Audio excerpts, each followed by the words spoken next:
subscribers! I'm back from my vacation and it was so amazing. I have a hard time getting back into normal life and work and YouTube, but I'm really happy to film videos again. So this one is a topic I already told you about in the last video, my favorites, and it is bullet journaling. So bullet journaling, or the bullet journal, is an organization method, but it's really easy to learn, and there are just a few key facts you follow and you can adapt it to how you want to have your daily planner or weekly planner or whatever. I tell you everything about it and you can look for yourself. So it was invented by Ryder Carrol. I think to remember that he's a graphic designer, but I'm not so sure. I have mine in this lovely notebook, and I just tell you about the facts and then I show you directly in the notebook how to do it. I will turn the camera around then. So first, it's super easy. The second is you can work at your own pace.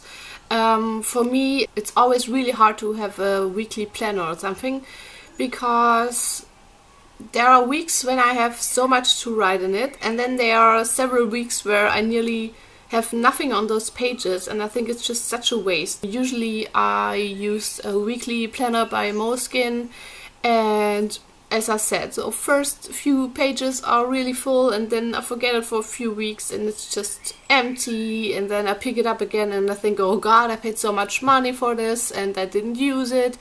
And so it just doesn't work for me. I need something that's flexible, so if I don't have to write anything, I don't waste pages and stuff like that. So depending on for what you use it, you can use it for a few months or you can fill up a book in several years, up to you. So this is actually the first planner I take with me everywhere because it just works for me. So I show you the monthly calendar pages and the task pages in the notebook now, and afterwards I tell you something more about it. So the first page that's important for your bullet journal is a calendar page, and you have this on two sides.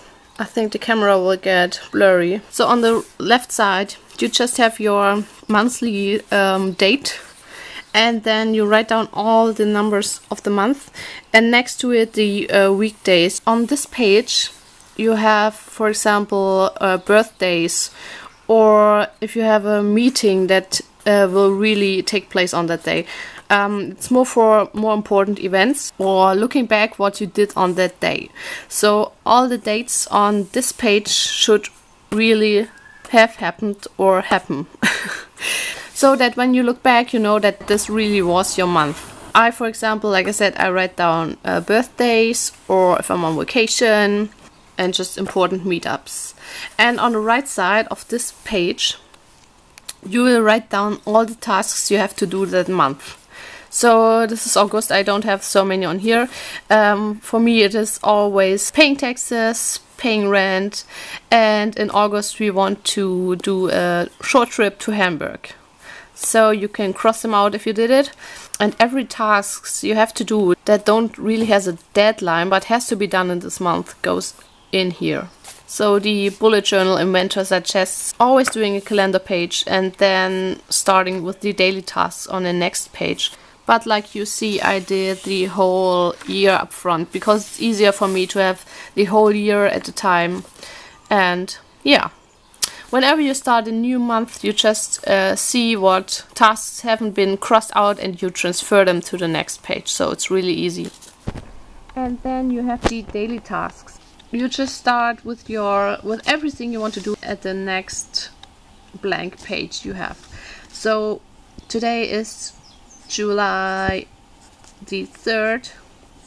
Just put it in there, and then you can jot down everything you need to know. Or for example, I have to edit YouTube videos. I can't write with the camera in my face, but you get the point. So this is something you can cross out. It's a task. You could also have, I don't know, wash dishes. The next thing you might jot down over the course of the day is, or maybe you heard great music somewhere, so maybe whatever, Florence and the Machine, because you don't want to forget the name. And then you can also give it another icon, for example, an eye, if oh, that's a bad eye, if you want to look it up somewhere. Or sometimes I jot down a G for Google it. And you might also want to remember, I don't know, Indian cooking, because you heard it's awesome. Then you may have another task, whatever, clean your face. And you wash the dishes. And the last thing you can do is track down events or something. So events or everything that's happened on a day is a circle. For example, ran 5 miles in 32 minutes, or had dinner with Lisa. So you get the point. It's really easy. Because you have those different icons, you can see really fast what you have to do and what are just notes and just what are the things you have done on that day. And that's really everything that is to bullet journaling. So you can have more icons if you want. For example, there is a exclamation mark for inspiring things. Maybe you're super inspired by Indian cooking and you just want to do it more often, so you have the exclamation mark. Or you can add a star, because editing this YouTube video is super important today.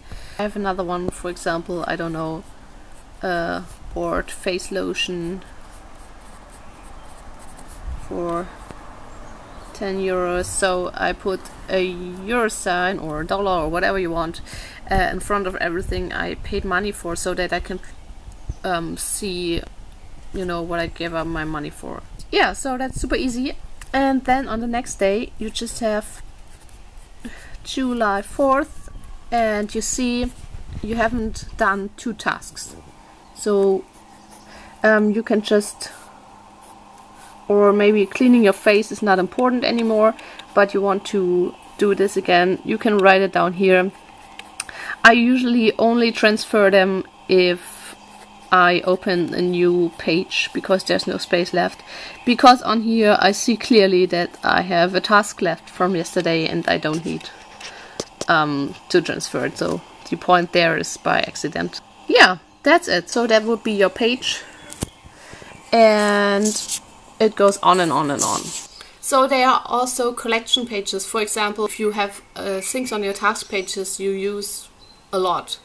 For example, I have collection pages for books I read, books I want to read, YouTube ideas, blog ideas, recipes I cooked, so that I have a list of all the meals I prepare a lot. So it's easier when I go grocery shopping what to pick. And you know, I've packing lists for vacations, and for goals you have bucket lists, whatever you want. And then you have an index page, so you just number your pages, where you can see on what page you have your list, because if you have a big journal, then there will be a lot of lists in there and you just need something to find things easily. And to the notebooks you can use. The inventor of bullet journal suggests a squared moleskin, the large one, and I always used moleskins, but I was in a bullet journal group somewhere and people suggested the Leuchtturm 1917 notebooks, and that's one of those. They have a lot nicer paper, they are thicker, and you have more space on them to write. So if you have a moleskin, can you see it? It's not so much, but the Leuchtturm notebooks are a little bit wider, so it's much better to write in them. And the thing is, you might have already seen it, these are dotted. I don't know if the camera focuses, probably not.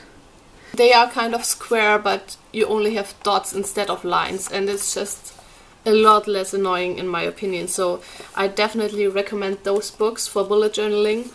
I will pick their link in the info bar. They have tons of colors, and this is the the A5 size. I think it's called medium, but I'm not so sure. And those notebooks already have page numbers on their pages, and they also have a little index in the beginning, so they are like made for this bullet journal thing. Yeah, there's also a bullet journal quick video on YouTube from the inventor, and yeah, it's short, I think 2 minutes or so. He probably does a better job at explaining to you, and like I said, you can use them as you want to, and it's just a nice way to get all the stuff you need to remember and you want to jot down, and the events you remember, and everything into just one journal. And what I also like so much about it is that you don't have blank pages in between. You just fill in one page after the other, and it looks nice. And I'm not someone who really likes to embellish their planner. Like all those file effects out there, I just like it really clean, and I don't want to be distracted by different colors and stuff. And I used this since the end of April, and I already wrote over 80 pages in it, and I just love this system. It's so easy and so awesome. So I start to ramble, and let's just wrap it up here. And there's also a website of bullet journal, I think bulletjournal.com, and it's super easy explained. And yeah, check it out and try it if you have problems organizing your stuff and having a notebook or a daily planner. That's maybe for you. Bye bye.